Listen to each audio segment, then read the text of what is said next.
Kids Network, which has well over 1 million views and tens of thousands of followers.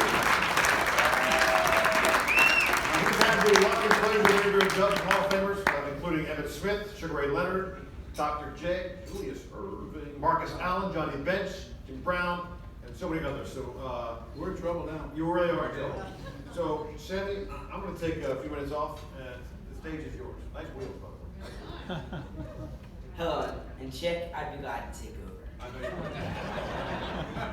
This is awesome on stage next to two great sports legends and the best sportscaster in America. Right, go. I'm honored to ask a few questions, if that's okay with you guys. Sure. So, Joe, I'm growing up in the digital age, and technology is improving in so many ways, including baseball. They're realizing that strikes and balls can be called more effectively with technology. But it may be overswinging the pendulum with having computer technology instead of umpires. You sit in a great bird's eye view as manager of the Cubs. What do you think should be the utilization of technology in baseball? First of all, I like what's going on now. I like the replay system as it exists. I do like it. I think it's healthy. There's just a couple nuances within the rules that I don't necessarily agree with, but I think the technology is great. Now, when it comes down to balls and strikes, I thought I was an advocate for doing it. I thought. But this last year, a couple situations arose, and actually had a good conversation with an umpire, a crew chief, regarding the balls and strikes being called. And I think he's right. A lot of balls and strikes being called as a player from either in the box, from the side, in the dugout, it's got to look like a strike, or it's got to look like a ball, in order to really understand that it was a strike or a ball. If we utilize technology, a lot of pitches that look like balls are going to be called strikes, just by the way the movement occurs at the end. Even like right now, there'll be times when there'll be a call in the game. I'll say, please somebody will look at that for me, because I need to know what to argue about. And so you have a really, if you're standing at the side, you're in the same spot all the time, you have a pretty good sense of what a strike or ball, right, up and down, in and out, you can't tell from the side.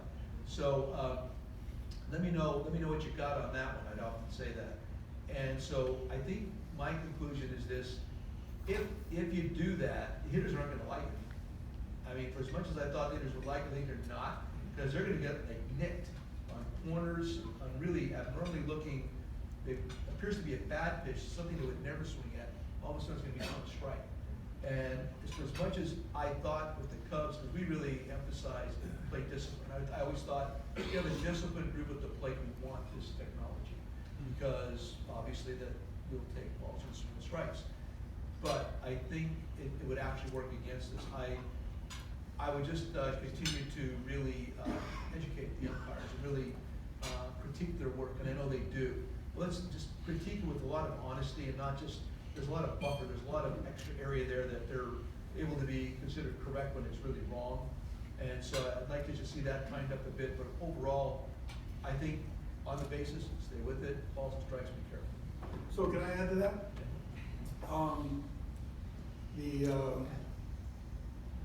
The strike zone, I thought that you can use the technology to grade the umpires better. And there were times when I thought the umpires were under a little bit more scrutiny and saying, okay, here's what actually the strike zone, we use this, and this is how many pitches you missed. You know, say you're calling 350 pitches a night. And the average is you miss 40 or 30 or 40. And if you miss 80, then you should say, well, here's the ones you missed, and you need to get better at that. So it made sense to use that data to really evaluate and help change the strike zones. And so I always thought you got to have the human element down there for a lot of the reasons that you were talking about. But by watching the playoffs, when I watched the Toronto series and Cleveland series up close, there are many pitches that sway an inning. A 1-1 pitch goes into a 2-1 count or a 1-2 count. But it's 2-1, and Toronto was hitting to a different strike zone than Cleveland was. And so it was obvious to me that there were many times that the umpire bailed out Cleveland Indians when they were really in a tight spot. They might have walked the bases loaded, hit two walks. You go 2-1 on the hitter, power hitter at the plate, hot hitter at the plate, throws a breaking ball that goes off the plate and the umpire calls it a strike, make it 2-2 as opposed to a 3-1. It should have been 3-1, and now you really got to get a chance to get a hit, you get to come back. So that series sort of swayed me into thinking you really should use the technology. When you look at tennis, you see the simple way that whether the ball's in or out on a serve or on the side, that system, that animated system, really does aid and it's pretty quick. The only dilemma is how do you set the strike zones for different size people? So if you got Aaron Judge or you got Jose Altuve, you got two guys, and most little guys are high ball hitters anyway because they have to hit the high balls. So I think you would need to make one unilateral strike zone, and through working at it, you might not have the balls that nick or that end up really down low if you set the strike zone appropriately. But I think that you really want a fair chance to win the World Series, or you want to be in the playoffs, especially what replay is now, that you can see a home run that goes out and out. We're talking about Jeffrey Mayer in my time, and then the ball comes over, a simple one that can be decided slowly. And there's many other plays like that, and at least it gets the play right. And so why can't you think about that, getting the play right in the sense of getting the pitch right? Because they're earning and they're pitching at that time. So I never thought about having the umpire replaced. But it seems to me if technology can be there, it gives a truer and fairer sense of competition to the two teams. I mean, I thought the same. I've had the same thoughts. I'm just concerned, like I said, and this is the one umpire that convinced me to really be more cognizant of pitches that are going to be called strikes that look like absolute balls, like not even close, here or here. And what's that going to do to the hitter? I think the unintended consequences we don't know about.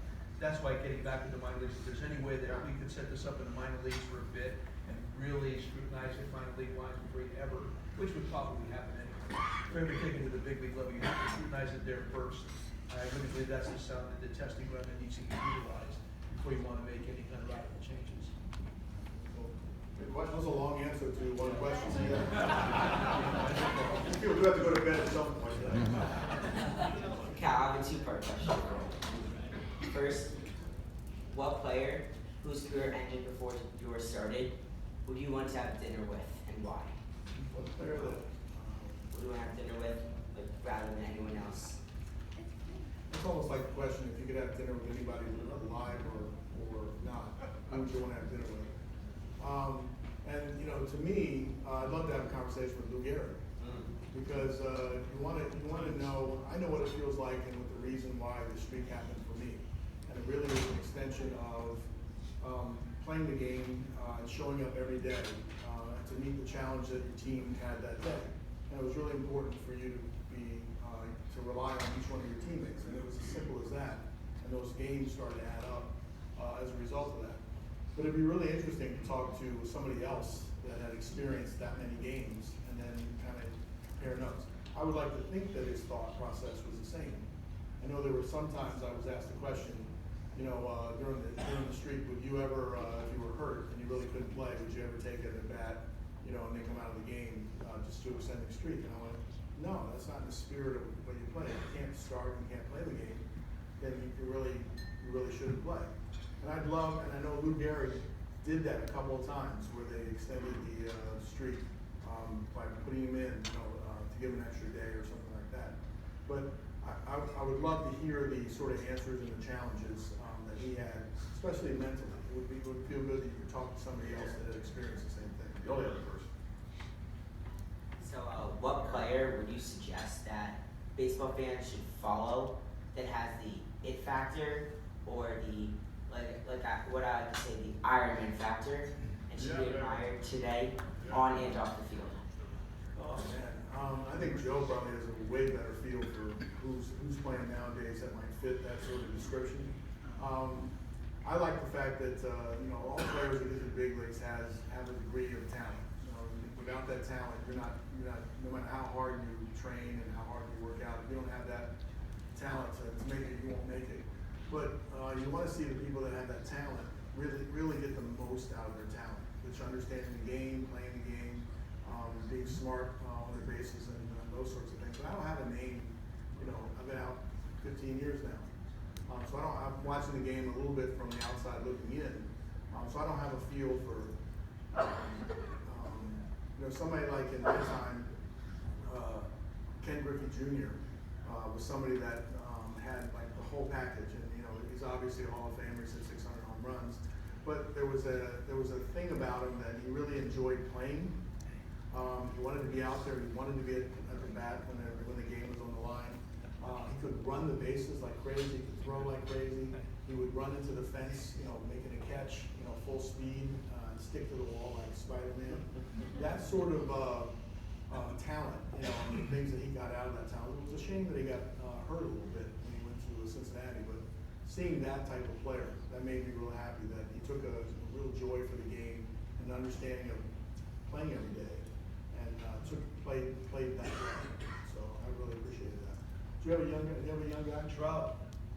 Trout? The best thing I've ever seen.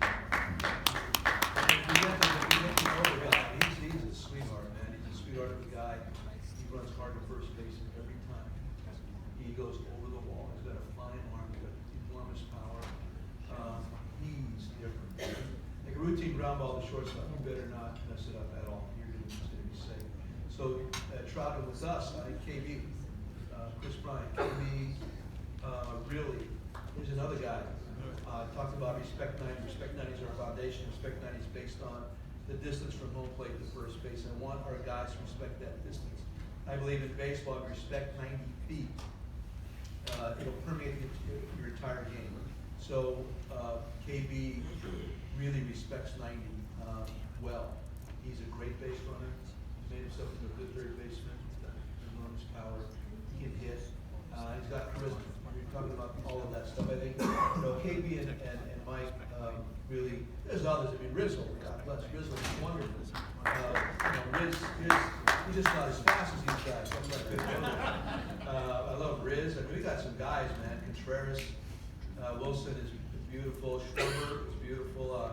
We got, Addison, Russell. I'm just like, You're loaded. yeah, we got some guys that are, they're really good players. They're good guys, and they have like the it factor. They're really, they have appeal. And you want to watch us. You want to watch us in person. You want to watch us on TV because of our guys. Last question for Chip. Say what? So I was interested in filling your job. How we say I'm kidding. So since you're based locally, you deal with both the American League and National League, the Orioles and the Nationals. Yes. So my question is designated hitter versus the pitcher's mound. Joe said that they should go to one standardization. Yeah. What do you think? Do you think they should go to one standardization, or do you think that's the beauty of baseball, in which two nuances in the two different leagues? Well, I too like wine and chocolate, so I'm with my guy Joe. I like the revenge factor. Okay, I mean, if a pitcher hits you, you hit him. I like that. I like that the game is different. That you have to manage it differently than a big guy. So your number one reason was the pitcher has got to. That's just the way I think. The pitcher's got a bat. Yeah, you throw me, I throw at you. It's the Chicago way. You good? Yep. All right. That's right.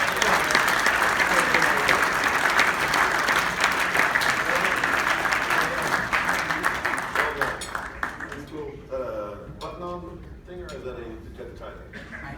Tie? It's taking about 3 hours to get that done. Well, am I leaving these guys for beer for the live auction? Okay, you're